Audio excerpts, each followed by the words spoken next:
Yeah, Kanye is the MJ of rap.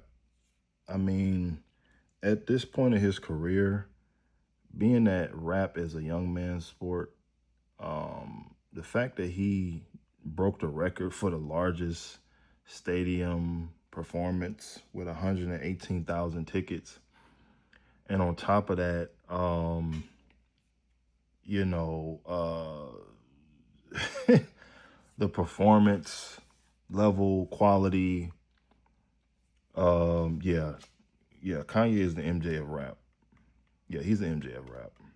There's by far, because what majority of people say about MJ is performance. They're gonna say it's performance. I mean, who wouldn't want to go to a show like this, right? Like, come on, man. Controversy. Yeah, it's no way. It's no way you can say that. Yeah, I'm flabbergasted.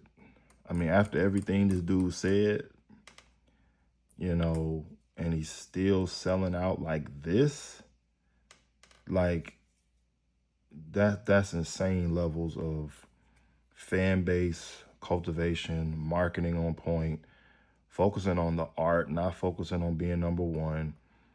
Okay, I think his album with number two, his latest album with number two. Um, yeah, yeah, it's not even up for debate. Not even up for debate.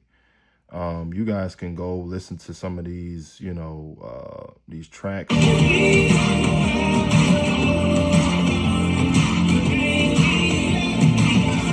Like, you can, listen to the music and, say what you want to say or whatever. But yeah, this is I knew it, man. I knew it. I'm vindicated. I knew that when Drake came out and Wayne was out, I was a fan of Wayne before. Oh my God, look at that. That is insane. That's 118th. That is it. I didn't even see this. That is a lot. That is a whole city, man. The whole city came out. Literally. You can't say the city came out anymore after seeing this. The city came out. That's 118,000 people that Kanye got. Man, that's look.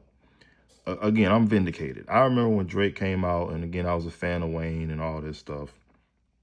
The mixtape days and Carter 3, and then I was kind of done after Carter 3.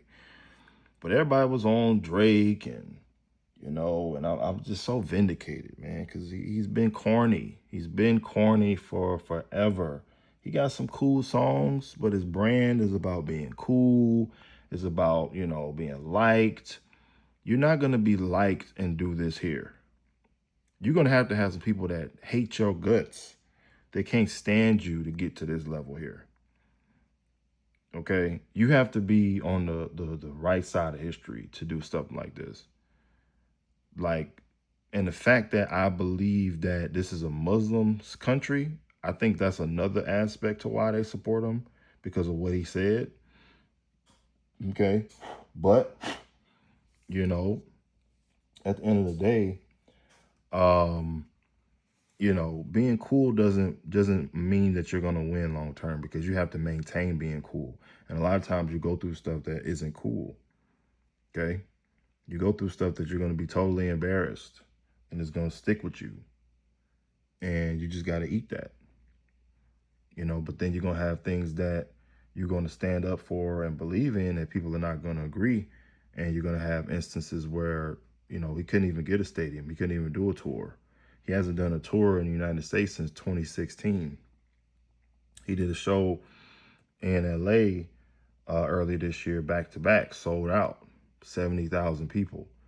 The SoFi Stadium, the biggest stadium they got in LA, not just some, theater or just some regular stadium. No, the SoFi. Okay, so this guy, you got to do stadiums for him. Big, big stadiums. Is the demand is crazy, and with social media, people want to see the show. It's one thing to see it on the screen, but if you're there and you're seeing something like this, something that people ain't never seen a day in their life, come on, man. That's ridiculous.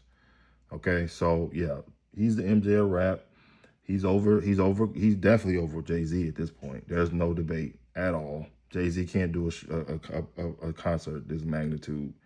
Can't do it outside of the States. Can't do it. Kanye still has the youth. He still has 20-year-olds listening to his old music, his old albums. You know, teenagers, like, people grew up on this guy. He's 20 years in the game. He was the underdog. That's everybody's story. So it's hard to beat this from a branding and marketing perspective. And again, if you like Drake, if you like Kendrick, you like, Jay-Z, Nas, all these guys, yeah, that's fine. But MJ of rap is Kanye. That's it.